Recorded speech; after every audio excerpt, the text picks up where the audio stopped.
So இப்போ இந்த HPV தடுப்பூசி ஆக்சுவலாக இது ஒன்றும் ஒரு புதிய தடுப்பூசி கிடையாது. ஆச்சரியப்படுவீங்க தெரிஞ்சால் 2006 வருஷம் அமெரிக்காவில் 2006 வருஷத்துலேருந்து இந்த ஹெச்பிவி தடுப்பூசி எல்லாருக்கும் போட்டுட்ருக்காங்க. நம்ம நாட்டிலையும் போடுறாங்க.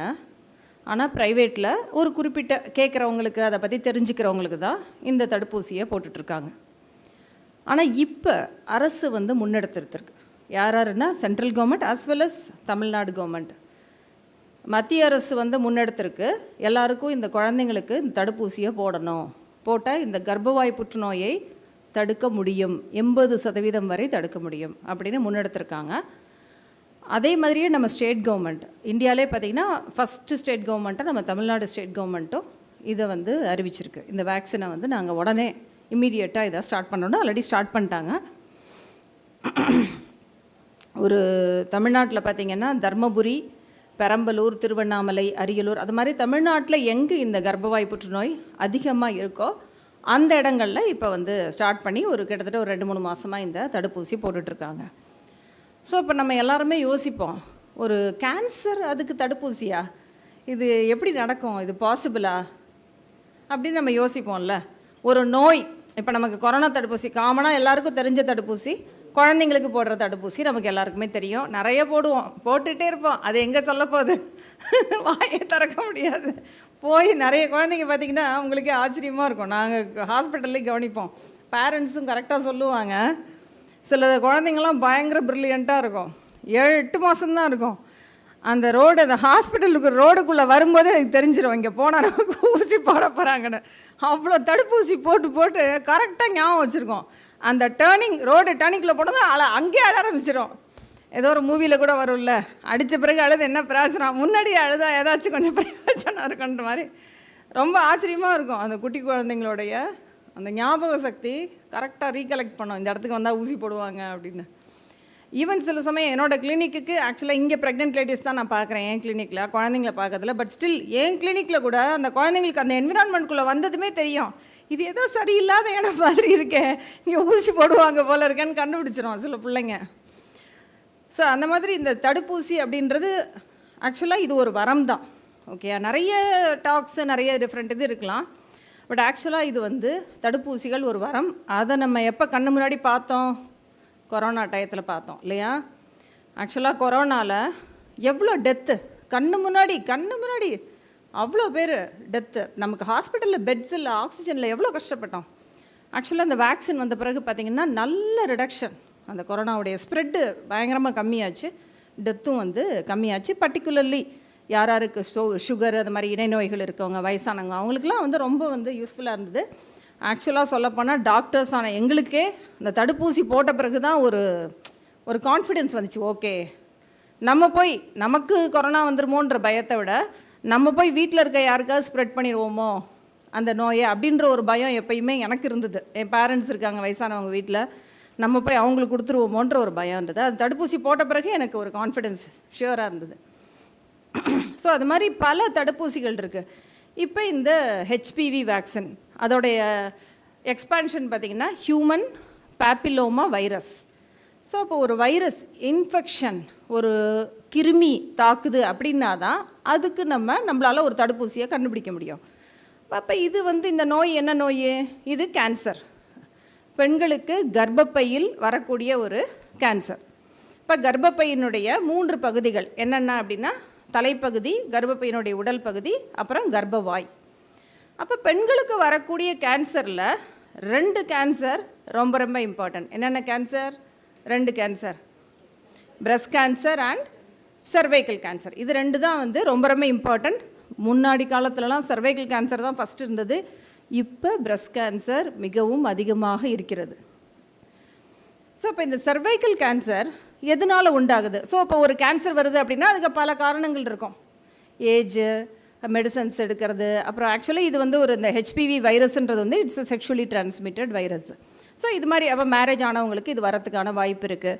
ஸோ இது மாதிரி பல காரணங்களில் பார்த்தா இந்த ஹெச்பிவி வைரஸ் யாருக்கெல்லாம் கண்டுபிடிக்கிறாங்களோ அவங்களுக்கு இந்த கேன்சர் வரத்துக்கான வாய்ப்பு அதிகமாக இருக்குது அப்படின்றத கண்டுபிடிக்கிறாங்க.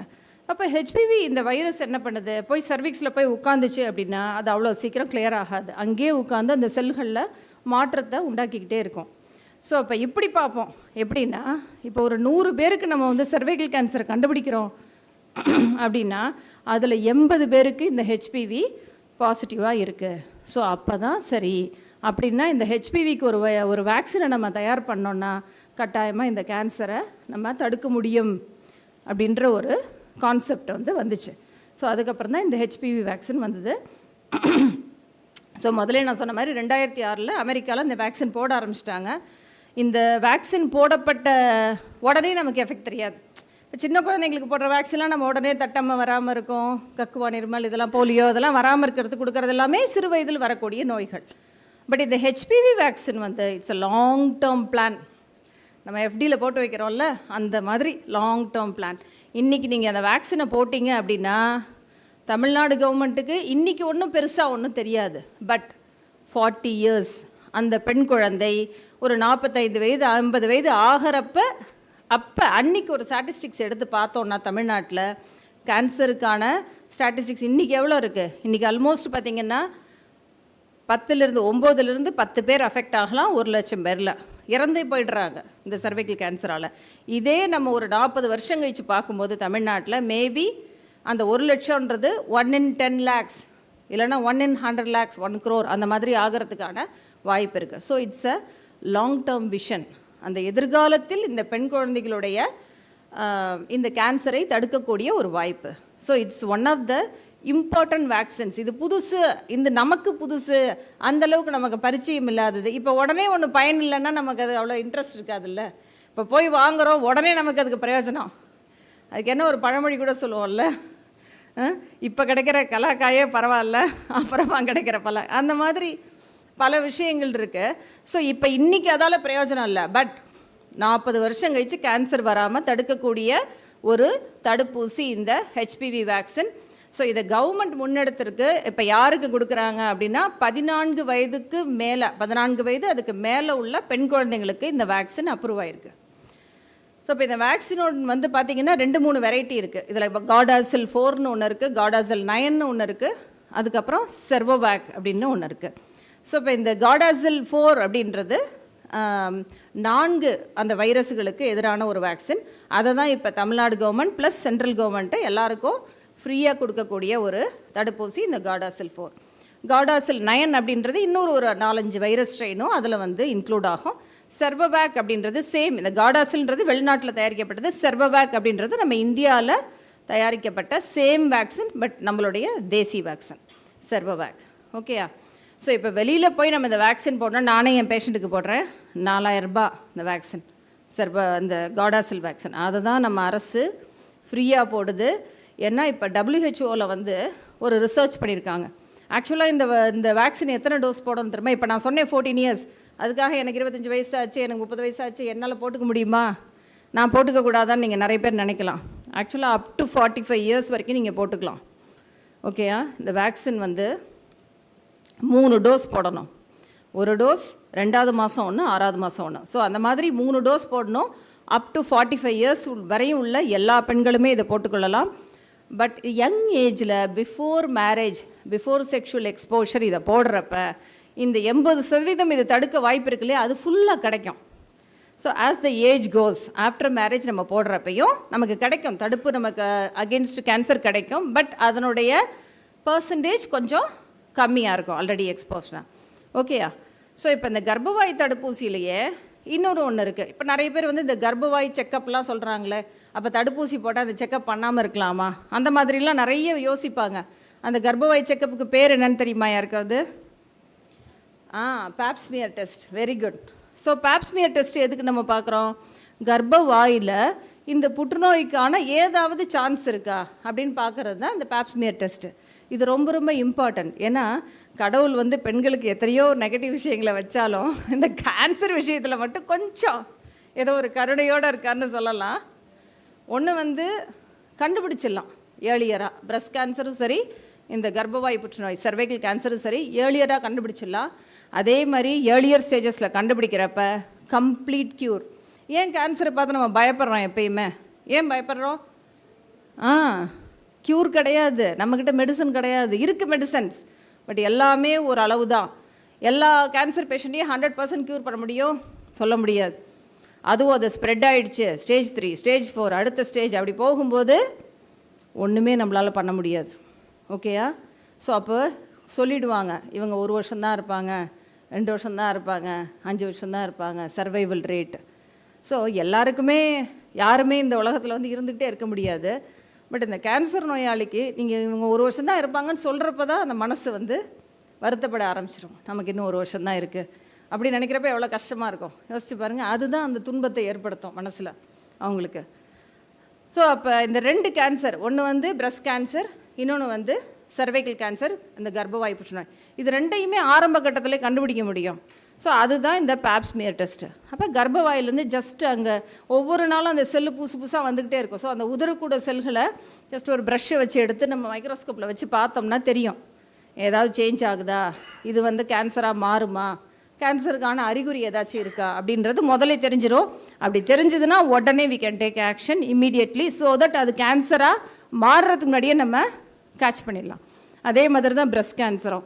ஸோ அப்போ எக்ஸாமின் பண்ணும்போதே தெரிஞ்சிடும் ஏதோ ஒரு கட்டி இருக்குது, ஏதோ வித்தியாசமாக இருக்குது அப்படின்னு தெரியும் போதே உடனே போய் நம்ம ஸ்கேன் பார்க்கும்போது ஆரம்ப கட்டத்திலேயே அந்த கேன்சரை கண்டுபிடிக்கும் போது கம்ப்ளீட்டாக நம்மளால் முழுமையாக குணப்படுத்த முடியும். முன்னாடி மாதிரி கிடையாது. முன்னாடிலாம் பிரஸ்ட் கேன்சர் கட்டியிருக்குன்னா உடனே அந்த பிரஸ்ட்டை ரிமூவ் பண்ணாங்க. பட் இப்போ அப்படி கிடையாது.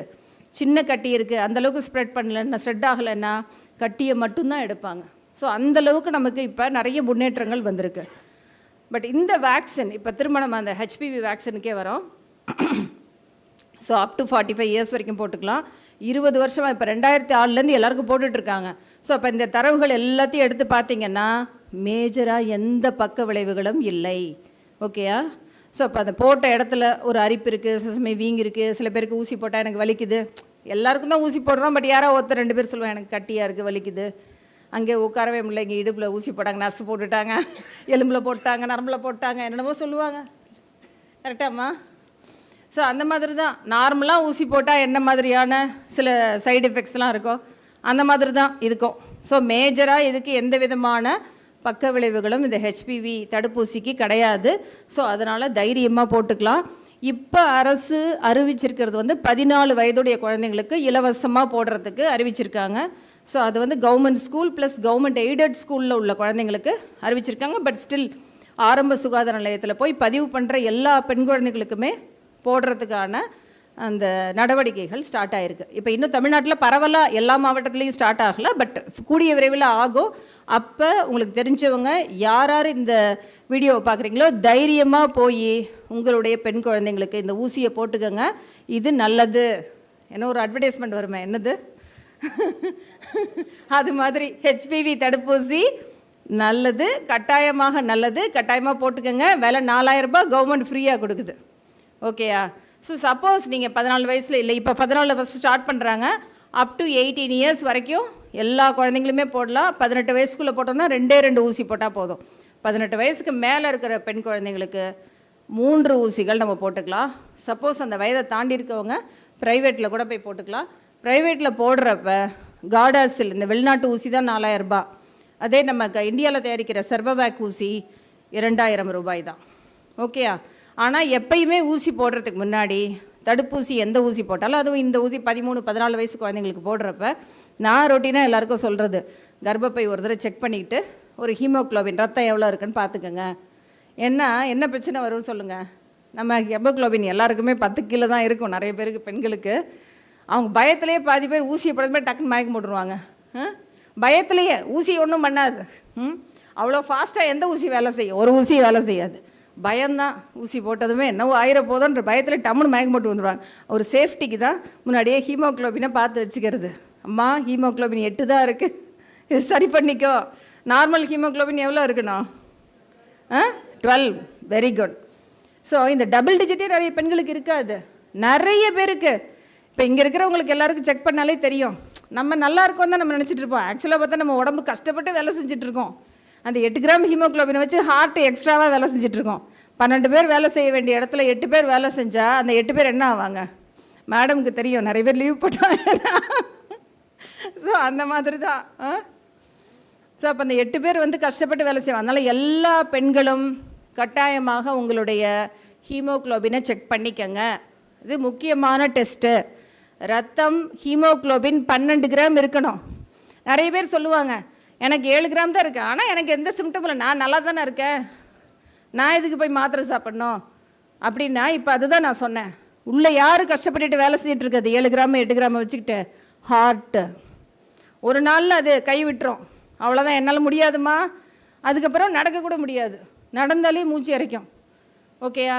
ஸோ அதனால் பெண்கள், எனக்கு எப்பயுமே இப்படி தான் இருக்கும், நான் எப்பொழுதுமே இப்படி தான் இருக்கேன்னா 12 கிராம் ஹீமோக்ளோபின்றதா எப்படி இருக்கும் அப்படின்றது, 12 கிராம் ஹீமோக்ளோபின் வந்து ஒரு தடவை வாழ்ந்து பார்த்தா தான் தெரியும். இது ப்ராக்டிக்கலாக எவ்ரிடே நான் சொல்லிக்கிட்டே இருப்பேன் எல்லாருக்கும். நான் நல்லா தான் மேடம் இருக்கேன், எல்லா வேலையும் நான் தான் செய்கிறேன், ஏன்னா எப்பயாவது கொஞ்சம் தலை சுற்றும், லைட்டாக மயக்கம் வரும், இப்படிலாம் சொல்லுவாங்க. ரொம்ப நேரம் நின்னா அப்படியே வேர்த்துக்கட்டும், அவ்வளோதான் மேடம். மற்றபடி ஓகே. ஹீமோக்ளோபின் பார்த்தா இங்கே 5.5 6 இப்படியெல்லாம்.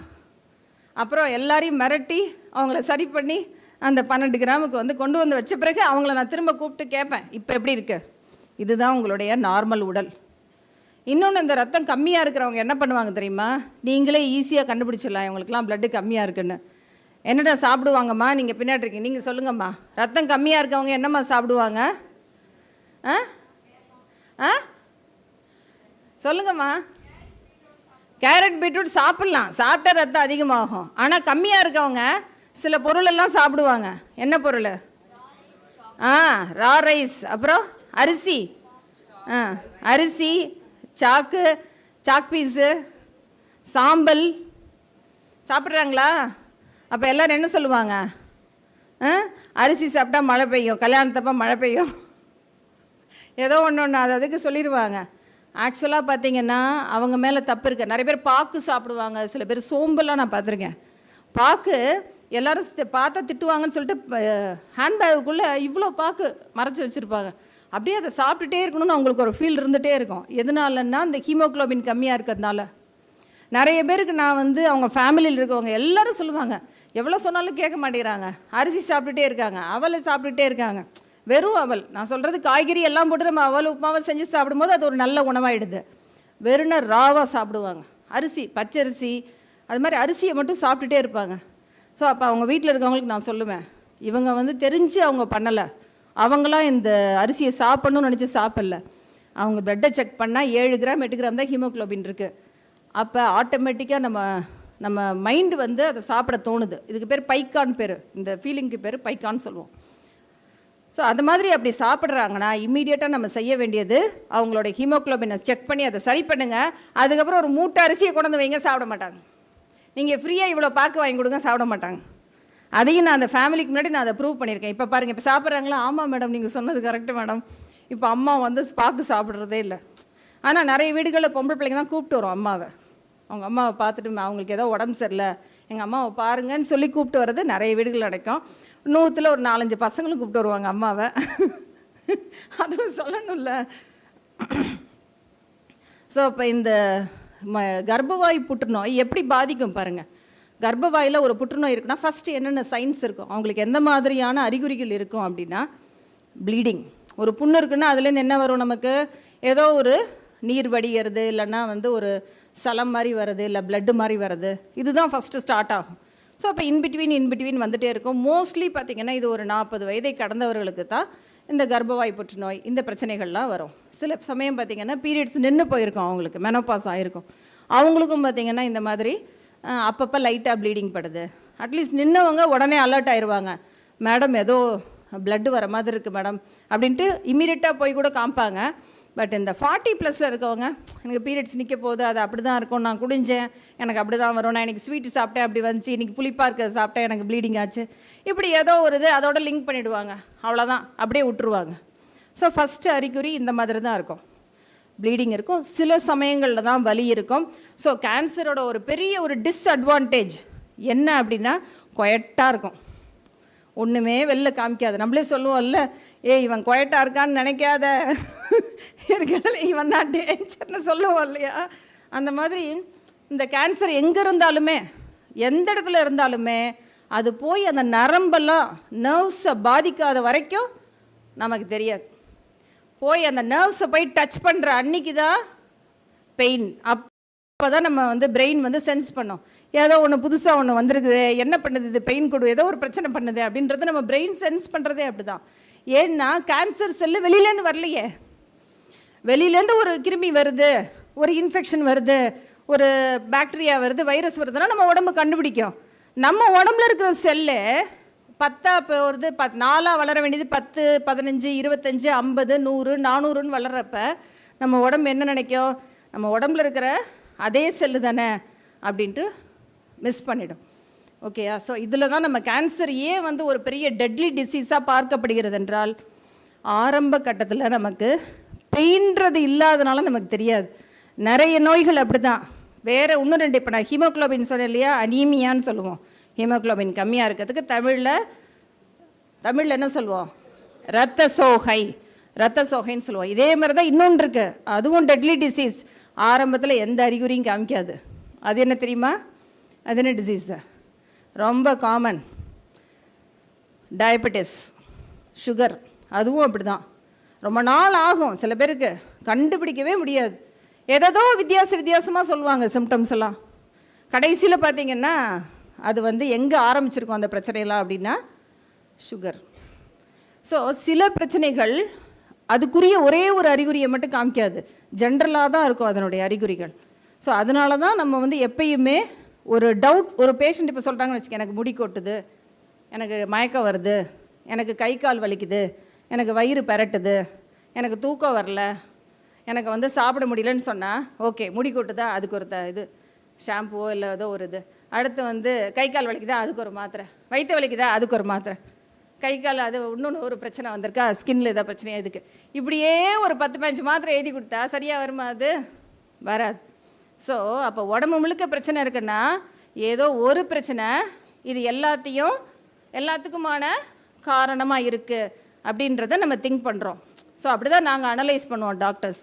ஸோ அந்த மாதிரி இருக்கக்கூடிய ஒரு சில பிரச்சனைகள் மிஸ் ஆயிரும்.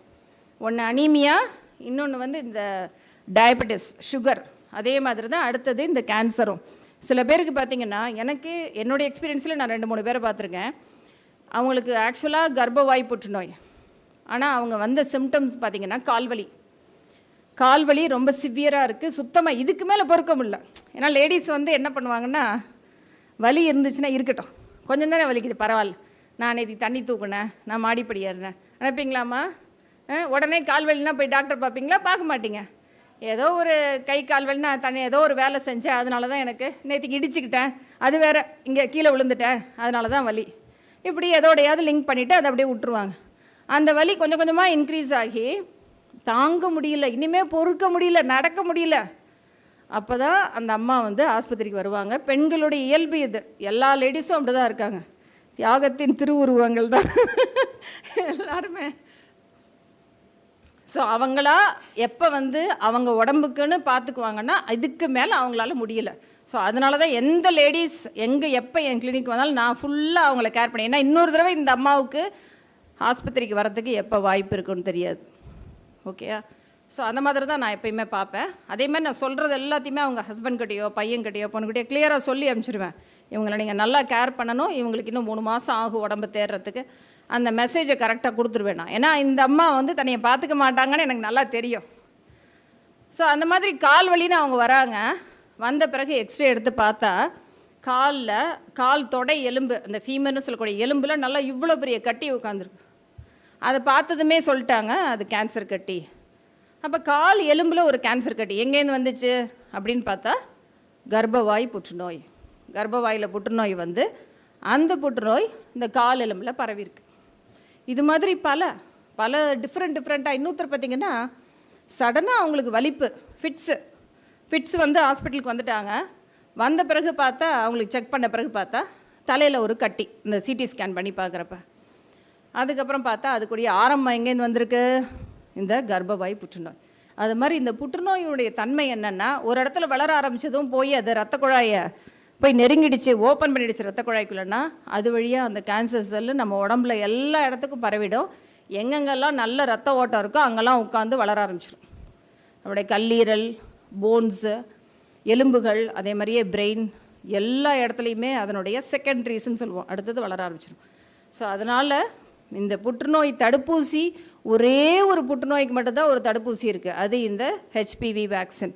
இந்த ஒரு புற்றுநோய்க்கு ப்ரூவன், நிறைய சொல்லலாம், அதுக்கு இருக்குது இதுக்கு இருக்குது நிறைய வரும், பட் ப்ரூவன் தடுப்பூசி இதுவரைக்கும் இருக்கக்கூடிய தரவுகளின்படி நிரூபிக்கப்பட்டது. ஓகேயா, அது ஒரே ஒரு தடுப்பூசி என்னென்னா இந்த கர்ப்பவாய் தடுப்பூசி. ஸோ அதனால் கவர்மெண்ட் ஃப்ரீயாக கொடுக்குறப்ப கட்டாயமாக 14 வயதுக்கு மேலே உள்ள குழந்தைங்க இருக்காங்க, 14+ இயர்ஸ் பெண் குழந்தைங்களுக்கு கட்டாயமாக கொடுங்க. ஆக்சுவலாக அமெரிக்காவில் ஆண் குழந்தைங்களுக்கும் கொடுக்குறாங்க, பட் இந்தியாவில் இன்னும் அது அந்தளவுக்கு பரவலாக வரல. பட் ப்ரைவேட்டில் வேணும்னா நம்ம பாய்ஸுக்கும் கொடுக்கலாம். ஏன்னா இது செக்ஷுவலி டிரான்ஸ்மிட்டட் இந்த வைரஸ் அப்படின்றதுனால 2 பேருக்குமே அந்த வைரஸ் தடுப்பூசியை கொடுக்குறப்ப ஒரு 40 வருஷம் கழித்து பார்த்திங்கன்னா ஆல்மோஸ்ட் தமிழ்நாட்டில் சர்வைக்கல் கேன்சரே இருக்காது. ஓகேயா.